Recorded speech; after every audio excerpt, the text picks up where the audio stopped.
नमस्कार। क्या खरीदें क्या बेचें में आपका बहुत बहुत स्वागत है। मैं हूं आपके साथ संदीप ग्रोवर। मार्केट्स में हमने देखा कि सोमवार को फिर से एक बाइंग इंटरेस्ट देखने को मिला। शुक्रवार को हमने देखा था बाजार में गिरावट थी, लेकिन उस गिरावट के बाद सोमवार यानी कि हफ्ते का जो पहला कारोबारी दिन था उसमें फिर से मजबूती के साथ कारोबार देखने को मिला है। आज मार्केट में कहां पैसा बनेगा, किन सेक्टर्स किन स्टॉक्स पे फोकस करना चाहिए और खबरों वाले शेयरों पर या फिर एक्शन वाले स्टॉक जो कि मंडे को बहुत ज्यादा लाइमलाइट में थे उनमें अब आपको क्या करना चाहिए, इन सब पर बातचीत करने के लिए हमारे साथ कोटक सिक्योरिटीज के head of research Shrikant Chauhan ji हमारे साथ कार्यक्रम में शामिल हो चुके हैं। Shrikant sir, welcome to money 9। बहुत बहुत धन्यवाद अपना समय देने के लिए। बिल्कुल। गुड इवनिंग संदीप जी और सभी दर्शकों को। मैं ये कहना चाहूँगा कि आपने जो मुझे इस शो के लिए बुलाया है उसके लिए मैं काफ़ी चलिए। धन्यवाद देता हूँ।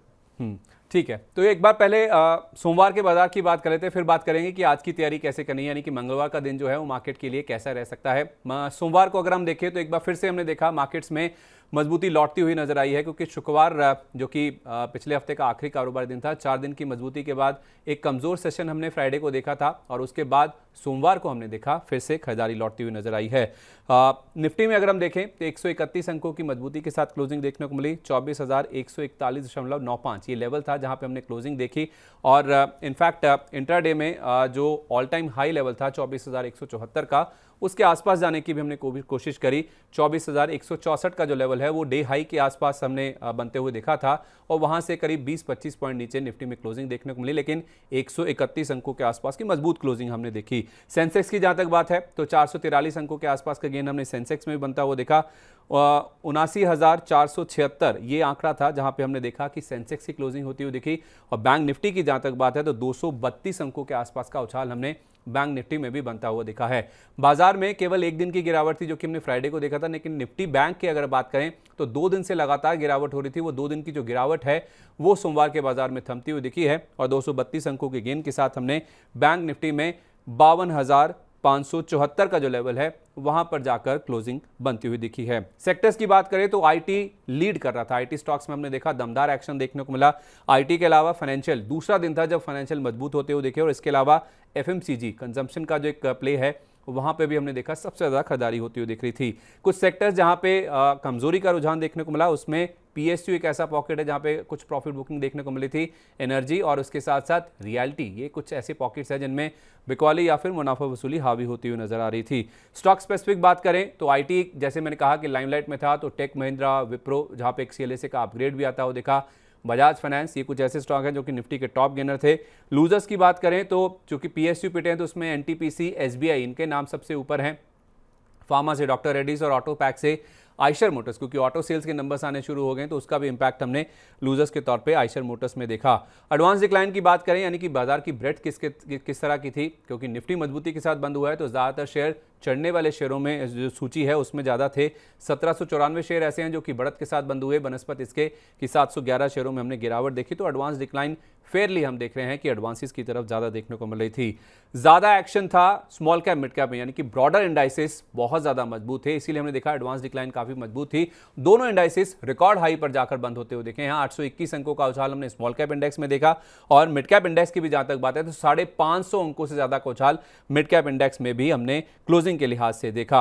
अगर हम वायदा बाजार की ओर चलें यानी कि एफएनओ साइड में किस तरह का एक्शन देखने को मिला था, तो एमजीएल यहां पे एक ब्रोकर की ओर से अपग्रेड आता हुआ देखा है, टारगेट बढ़ाया गया तो उसका फायदा देखने को मिला। परसिस्टेंट सिस्टम्स, आईटी पैक से दीपक फर्टिलाइजर, ये कुछ ऐसे स्टॉक्स हैं, इसमें आईईएक्स, आरईसी, एसीसी इनको भी आप जोड़ सकते हैं जो कि वायदा बाजार में मूवर्स थे, गेनर्स थे। जहां तक लूजर्स की बात है तो इंडिया सीमेंट्स फ्राइडे का स्टार परफॉर्मर था, लेकिन आज कल कुछ मुनाफा वसूली देखने को मिली। एनटीपीसी, वोल्टास, उसके साथ साथ आईडीएफसी फर्स्ट बैंक और अशोक लेलैंड ये वायदा बाजार के लूजर्स में शामिल थे। और ओवरऑल अगर आप बीएसई 500 की बात करें, मार्केट की बात करें, तो चोला फाइनेंस होल्डिंग्स, जीआरएसी यानी कि गार्डन रीच शिप बिल्डर्स और उसके साथ साथ होम फर्स्ट फाइनेंस, ये कुछ स्टॉक्स हैं जो कि दमदार एक्शन दिखा रहे थे। और लूजर्स में मोतीलाल ओसवाल, ग्लोबल हेल्थ और उसके साथ साथ टॉरेंट पावर, ये कुछ स्टॉक्स थे जो कि जिनमें काफ़ी ज़्यादा नरमी देखने को मिल रही थी। सर, मार्केट्स में हम देखें तो बाजार की जो ब्रेड्थ है वो काफ़ी ज़्यादा मजबूत होती हुई नज़र आ रही है। खास तौर पे अगर हम निफ्टी बैंक की बात करें तो 2 दिन से हम देख रहे थे गिरावट देखने को मिल रही थी, अब वहाँ पे कुछ ना कुछ खरीदारी लौटती हुई नज़र आ रही है। तो बैंक निफ्टी में ये जो हमने रिकवरी देखी है 2 दिनों के बाद, वो कितनी टिकाऊ है और बाजार की हेल्थ के लिए कितना अच्छा है सर ये? बिल्कुल। तो देखिए, मुझे लगता है कि बैंक स्टॉक्स में जो एक मोमेंटम बना था उसमें हमने एक बड़ी रैली देखी। तकरीबन 47,000 के करीब बैंक निफ्टी थी, वहां से लगातार बढ़ते हुए बैंक निफ्टी में हमने जो तेजी देखी वो 53,000 तक की देखी। मुझे लगता है काफी बड़ी रैली थी, और एक सेक्टरल इंडेक्स में एक इतनी बड़ी रैली आने के बाद कुछ कंसोलिडेशन हमें देखने मिलता है। तो मुझे लगता है कि शायद कुछ दिन तक इसका और हमें कंसोलिडेशन देखने मिलेगा। बट ओवरऑल मुझे लगता है कि जो भी करेक्शन आता है, और अब अराउंड 52,000 के करीब, वहां पे मुझे लगता है कि कुछ लॉन्ग की पोजीशंस बनाई जा सकती है। देखिए, अगर एफआई की खरीदारी अगर लौटी है तो जो मोमेंटम हमें दिखता है वो मोस्ट ऑफ द टाइम हमें सबसे पहले जो मोमेंटम दिखाई देता है वो प्राइवेट बैंक्स में दिखाई देता है। उसके बाद हम आईटी स्टॉक्स में देखते हैं, और पिछले 2 या 3 दिनों से अगर आप देखें तो यही ट्रेंड हमें देखने मिल रहा है। तो मुझे लगता है कि अगर कोई भी करेक्शन अगर मार्केट में आता है बिकॉज ऑफ एनी रीजन, तो बिल्कुल प्राइवेट बैंक्स को खरीदना चाहिए। लेकिन करंट लेवल्स पे मुझे लगता है कि कुछ दिन और कंसोलिडेशन चल सकता है। ओके, कंसोलिडेशन हो सकता है, लेकिन ये बाजार की सेहत के लिए अच्छा है। और प्राइवेट बैंक्स में खास तौर पे अगर कोई भी डिप आता है, कोई गिरावट आती है, तो वहाँ पे खरीदारी करने के ही मौके देखने चाहिए। ब्रॉडर मार्केट्स की अगर हम बात करें तो आज बाजार में निफ्टी और सेंसेक्स भले ही रिकॉर्ड हाइज नहीं टच कर पाए, लेकिन चाहे मिड कैप इंडेक्स की बात करें या बीएससी स्मॉल कैप इंडेक्स की बात करें, दोनों में हमने देखा रिकॉर्ड हाइज बनते हुए दिखे हैं। तो एक तरफ जहां फ्रंटलाइन इंडाइसेस पिछले हफ्ते हमने देखा था काफ़ी ज़्यादा मजबूत थे, अब कहीं ना कहीं जो छोटे मझोले स्टॉक्स हैं वो भी पार्टिसिपेट दोबारा करने लगे हैं। एक बार बीच में चिंता बनने लगी थी, क्योंकि इनमें हम देख रहे थे कि कहाँ लार्ज कैप चल रहे थे और मिड कैप स्मॉल कैप में मुनाफा वसूली हावी होती हुई नजर आ रही थी। तो जो सोमवार की हमने तेजी देखी है sir mid cap small cap index में, ये जो ब्रॉडर मार्केट्स पार्टिसिपेट कर रहे हैं, ये बाजार की ब्रेड्थ के लिहाज से देखें या मजबूती के लिहाज से कितना इंपॉर्टेंट है? बिल्कुल। तो देखिए, इस बार का जो पूरा अगर आप मोमेंटम देखें तो वो स्मॉल कैप और मिड कैप में लगातार जारी है। हम्म। इनफैक्ट जब हमने मार्केट में कुछ करेक्शन देखा था तब भी हमने देखा कि स्मॉल कैप और मिड कैप इंडाइसेस में एक साइडवेज एक्टिविटी बनी थी। उसका सबसे बड़ा रीजन ये है कि कई सारे स्टॉक्स इन पर्टिकुलर कैटेगरीज के परफॉर्म कर रहे हैं।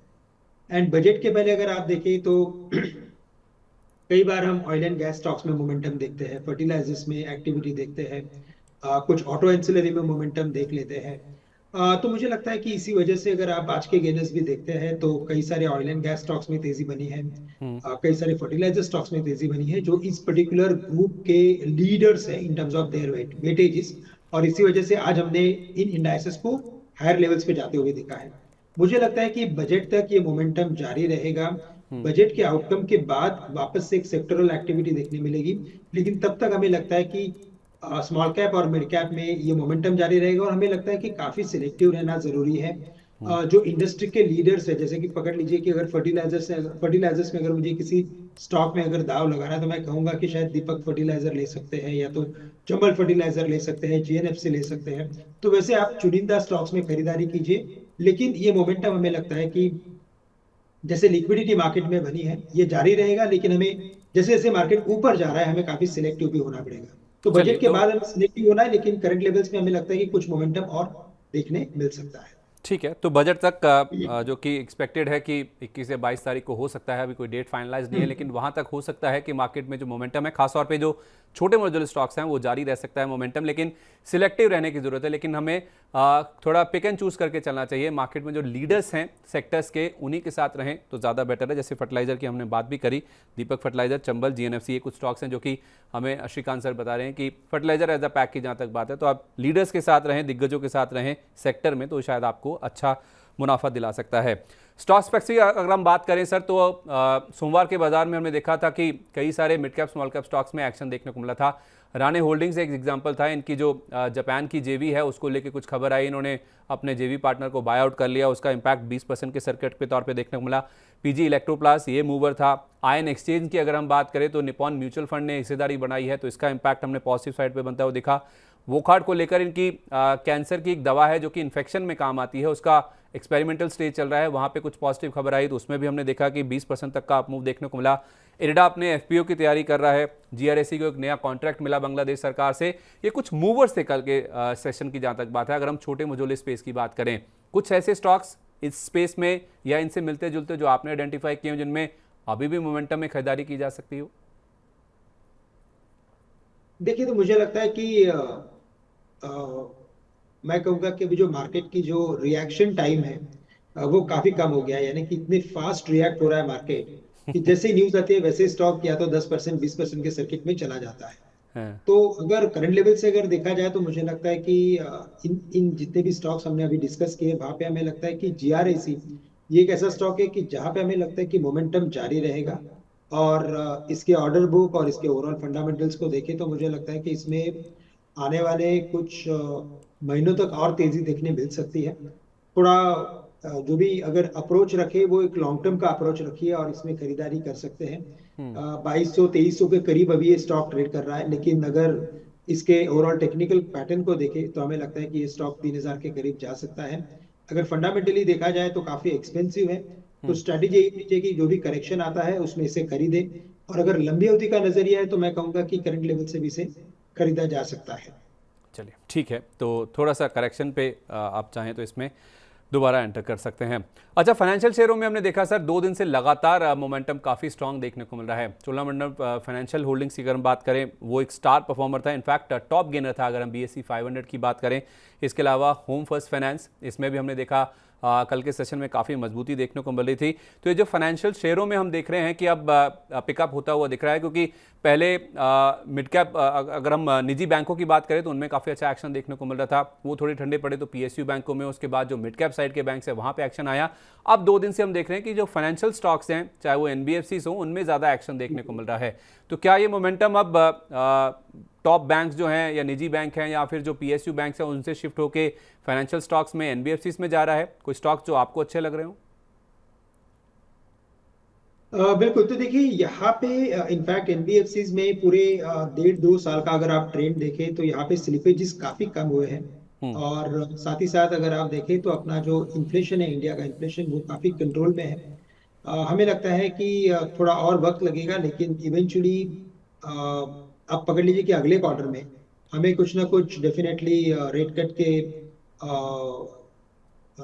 रिलेटेड कोई ना कोई न्यूज सुनाई दे सकती है। अगर एक्सपेक्टेशंस मार्केट की है तो हम हमेशा most of the time NBFCs में अच्छा मोमेंटम देखते हैं और इसी वजह से मुझे लगता है कि ये मोमेंटम जारी है। जैसे भी आपने कहा था वैसे ही मुझे लग रहा है कि यहाँ पे LIC हाउसिंग फाइनेंस, यहाँ पे एक लॉन्ग की पोजीशंस बनाए जा सकते हैं with medium to long term view. और साथ ही साथ मुझे लगता है कि होम फर्स्ट फाइनेंस, यहाँ पे भी मोमेंटम काफी अच्छा है। 5 स्टार करके जो एक एनबीएफसी है वहां पे भी हमें लगता है कि 820 850 के करीब ट्रेड कर रहा है। लेकिन यहाँ से अगर लंबी अवधि का नजरिया, यानी कम से कम 6 महीने का नजरिया होना जरूरी है, तभी जाके आप एनबीएफसीज में खरीदारी करके चल सकते हैं। अगर कोई भी किसी भी रीजन से अगर करेक्शन आता है तो भी मैं कहूंगा कि ये पर्टिकुलर एनबीएफसीज में हम खरीदारी की पोजीशन बना सकते हैं। ठीक है, तो NBFCs में कम से कम 6 महीने का नज़रिया होना चाहिए, क्योंकि अगर ब्रॉडर थोड़ा आपका व्यू होगा तो ही कोई अगर ख़राब खबर आती भी है तो जो गिरावट हो भी जाती है तो उसमें आपका जो एक इम्पैक्ट है वो इवन आउट होता हुआ नज़र आ सकता है।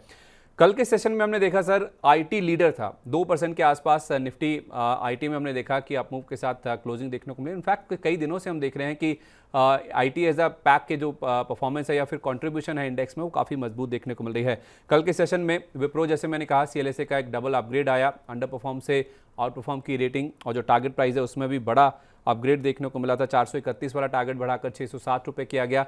तो विप्रो में कल हमने देखा कि काफ़ी अच्छा मूव देखने को मिल रहा था। और बाकी भी अगर आप निफ्टी में बात करें तो कंट्रीब्यूशन में ना TCS पीछे था, इन्फोसिस में भी काफ़ी अच्छा मूव था और टेक महिंद्रा में भी काफ़ी अच्छे गेंस बनते हुए दिख रहे थे।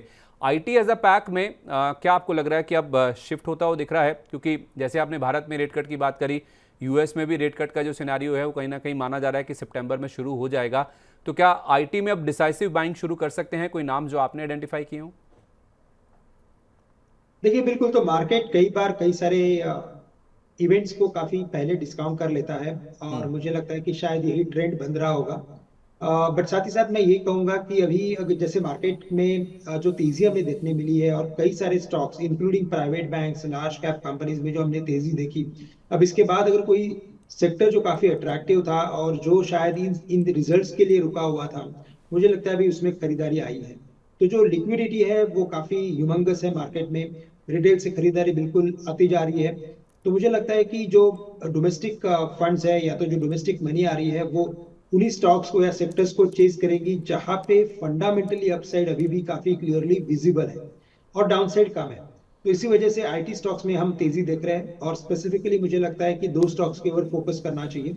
सबसे पहले इन्फोसिस जहाँ पे हमें लगता है कि 1750 के टारगेट्स ये अचीव कर सकता है based on fundamentals. Hmm. Technically भी अगर देखा जाए तो ये स्टॉक ने मल्टीपल बॉटम्स बनाए हैं, तकरीबन 1500 1450 के करीब उसके बाद की तेजी बनी है। तो मुझे लगता है कि ये स्टॉक भी अपने ओवरऑल सेक्टरल परफॉर्मेंस में परफॉर्मेंस दिखा सकता है। हम्म। और अगर टेक महिंद्रा की बात करें तो ये स्टॉक ने काफी बड़ा अंडर परफॉर्मेंस दिया था, लेकिन अभी इसके जो टेक्निकल पैटर्न है वो यही इंडिकेट कर रहे हैं कि आफ्टर वेरी लॉन्ग टाइम इसमें एक पुल बैक रैली स्टार्ट हुई है, हम्म। और शायद ये स्टॉक वापस अपने प्रीवियस हाई के करीब यानी कि 1700-1800 के करीब जा सकता है। तो हर एक आईटी स्टॉक में अगर आप देखें बेस्ड ऑन टेक्निकल्स कम से कम 20% की तेजी दिखाई दे रही है। बेस्ड ऑन फंडामेंटल्स ऑल्सो मुझे लगता है कि कम से कम 5 से 10% का अपसाइड अभी भी सभी स्टॉक्स में बाकी है।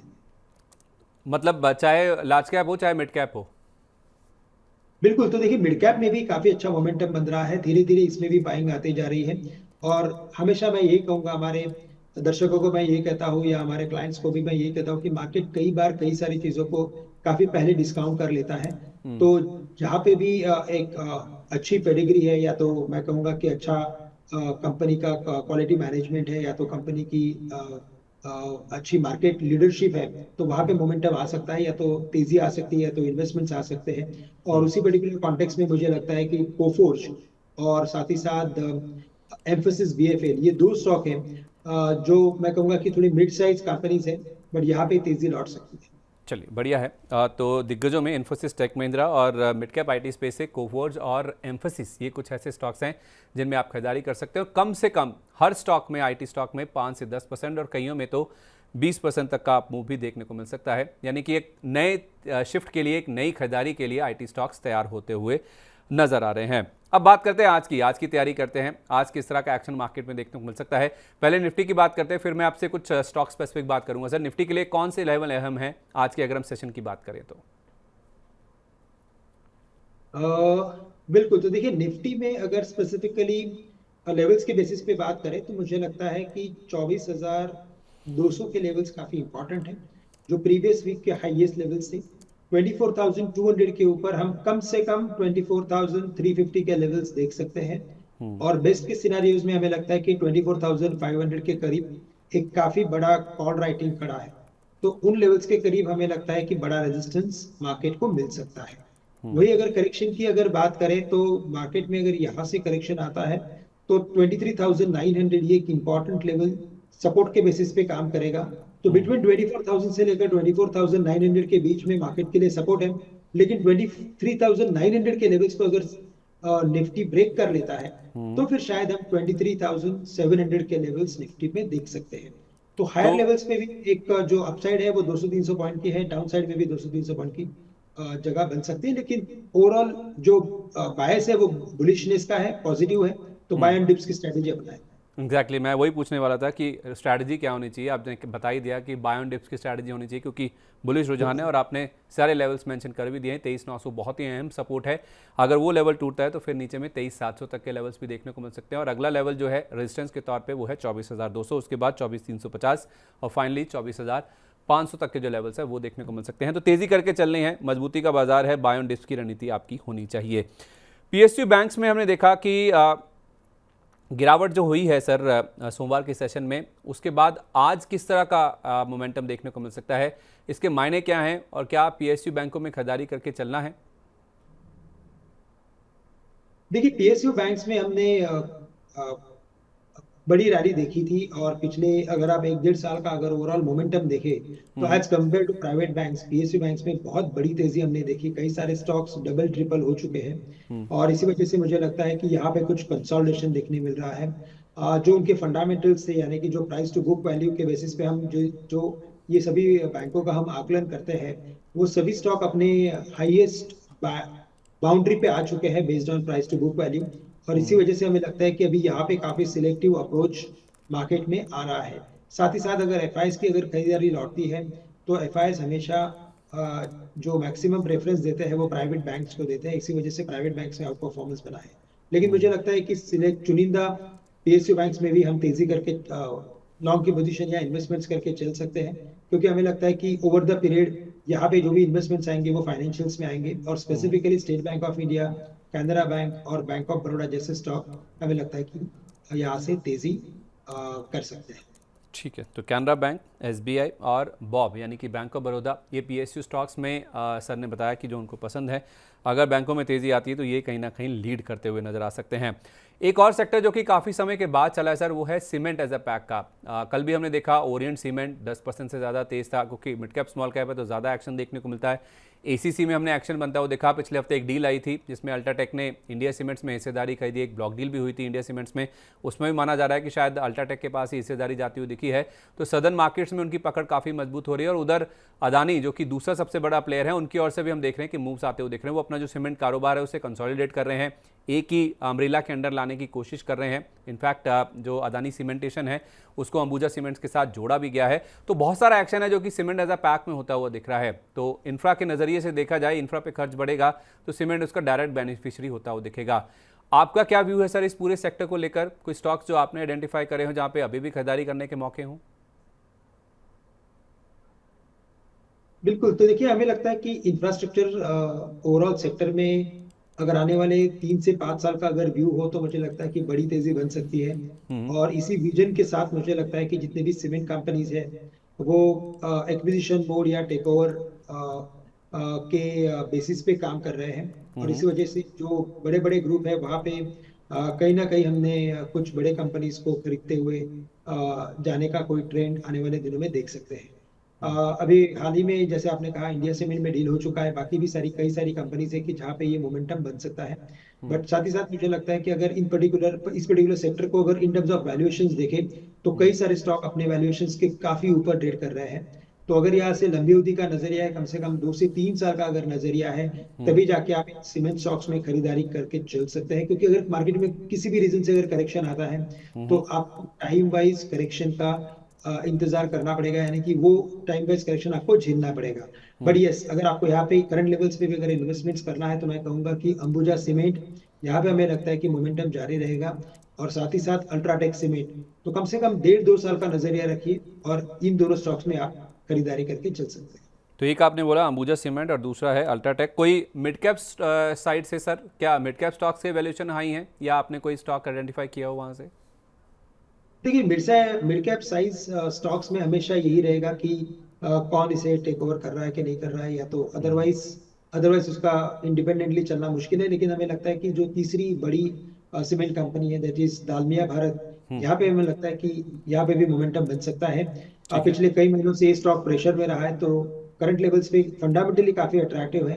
1850 में इसे खरीदा जा सकता है और एक कम से कम 12 से 15 महीने का व्यू रखा जा सकता है। ठीक है, तो कोई भी सीमेंट स्टॉक आप खरीदते हैं तो कम से कम 12 से 15 या 18 महीने का, नहीं कि 1 से 1.5 साल का व्यू आप लेके चलें। क्योंकि बहुत सारे स्टॉक्स ऐसे हैं जिनमें रनअप काफ़ी मजबूत देखने को मिल चुका है, तो उनके जो वैल्यूशंस हैं वो फेयर वैल्यू से काफ़ी ऊपर जाते हुए नजर आ रहे हैं। तो अंबुजा, अल्ट्राटेक ये दिग्गजों में, इसके अलावा दालमिया भारत जो कि तीसरी सबसे बड़ी सीमेंट कंपनी है, इसमें भी आप चाहें तो खरीदारी करके चल सकते हैं। पर नज़रिए रखें कम से कम 12 से 15 महीने का। अब सर, आपने जो स्टॉक्स आइडेंटिफाई किए हो जहां पे मोमेंटम काफ़ी स्ट्रांग हो, जिनमें आज या फिर छोटी अवधि में पैसा बन सकता हो? देखिए, तो आज पूरे दिन में अगर आपने कुछ स्पेसिफिक मोमेंटम देखा होगा तो हमने बिल्कुल सीमेंट कंपनीज में अच्छा खासा मोमेंटम देखा। लेकिन इसके बाद इसके अलावा हमें लगता है कि जो ऑयल एंड गैस कंपनीज है या स्टॉक्स है वहां पे भी अच्छा खासा मोमेंटम बना है। और उसका जो भी मुझे लगता है कि बेनिफिट मिल सकता है वो दिग्गज कंपनीज जैसे कि आईजीएल है या तो गैस अथॉरिटी है, इन कंपनीज को मिल सकता है। गेल गैस अथॉरिटी, ये हमें अच्छा लग रहा है करंट लेवल से 222 223 के करीब ट्रेड कर रहा है। टेक्निकली काफी अच्छा फॉर्मेशन है। करंट लेवल से अगर खरीदते हैं तो गेल में टारगेट्स रहेंगे कम से कम 240 से लेकर 250 के। हमें स्टॉप लॉस रखना पड़ेगा एट 215 के करीब का। और साथ ही साथ मुझे लगता है कि डिफेंस में अगर तेजी बनती है तो डिफेंस के लिए जो तेजी में स्टॉक नजर आता है वो है भारत डायनामिक्स, जो ट्रेड कर रहा है तकरीबन 1620 के करीब। टारगेट्स नजर आते हैं यहाँ पे तकरीबन 1700 से लेकर 1750 के।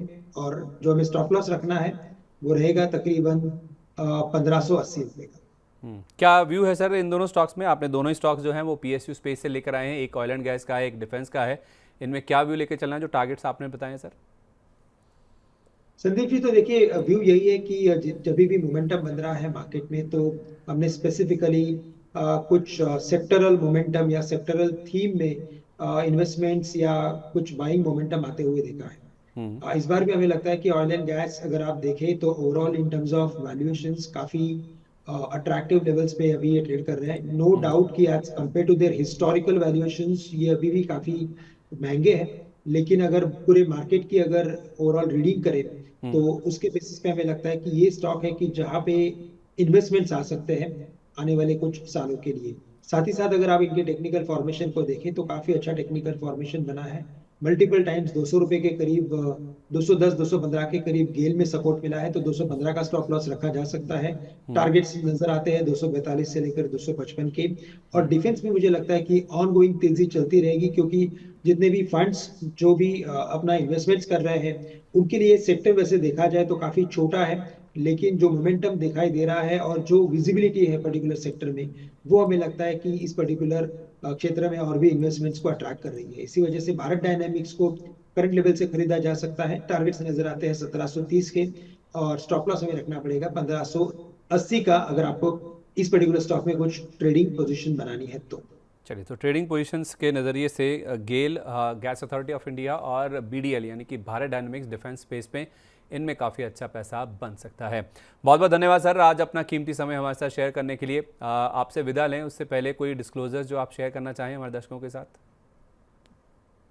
बिल्कुल। तो देखिए, यहाँ पे जितने भी स्टॉक हमने आज डिस्कस किए हैं वो हम हमारे क्लाइंट्स के साथ भी डिस्कस करते रहते हैं, और हमारे ग्रुप ऑफ कंपनीज के पास भी शायद इनमें इन सब स्टॉक्स में पोजीशंस हो सकती है, बट एट पर्सनल लेवल मेरे अकाउंट में इनमें से कोई भी स्टॉक में इन्वेस्टमेंट्स नहीं है।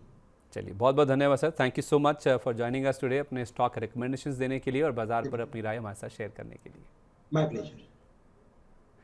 चलिए, तो बाजार में हो सकता है कि आज भी मोमेंटम जारी रहे। कल बाजार में रिकॉर्ड हाइस नहीं बने थे, mid cap small cap record highs पर जाकर बंद हुए थे, लेकिन आज हो सकता है बाजार में तेजी का मोमेंटम जारी रहे और नए रिकॉर्ड हाइस भी निफ्टी में बन सकते हैं और इवेंचुअल टारगेट्स नजर आ रहे हैं अब 24,500 के। इसलिए मोमेंटम को राइड करने के लिए बाय ऑन डिप्स यानी कि हर गिरावट पर आपको खरीदारी की जो रणनीति है वो लेकर चलना है, लेकिन थोड़ा सा आपको सावधान रहने की जरूरत है। जहां तक छोटे मॉड्यूल स्टॉक्स की बात है, आप उनमें सेक्टर लीडर्स में रहिए और कुछ स्टॉक या सेक्टर जो कि आइडेंटिफाई किए गए आज के लिए, उसमें आईटी का मोमेंटम जारी रह सकता है और तेल गैस और इसके साथ साथ कुछ डिफेंस के पीएसयू स्टॉक्स हैं जिनमें ट्रेडिंग करके आप अच्छा खासा मुनाफा बना सकते हैं। उम्मीद करते हैं आज का दिन आपके लिए प्रॉफिटेबल होगा। इसी उम्मीद के साथ मुझे दीजिए इजाज़त, कल आपसे फिर मुलाकात होगी। नमस्कार।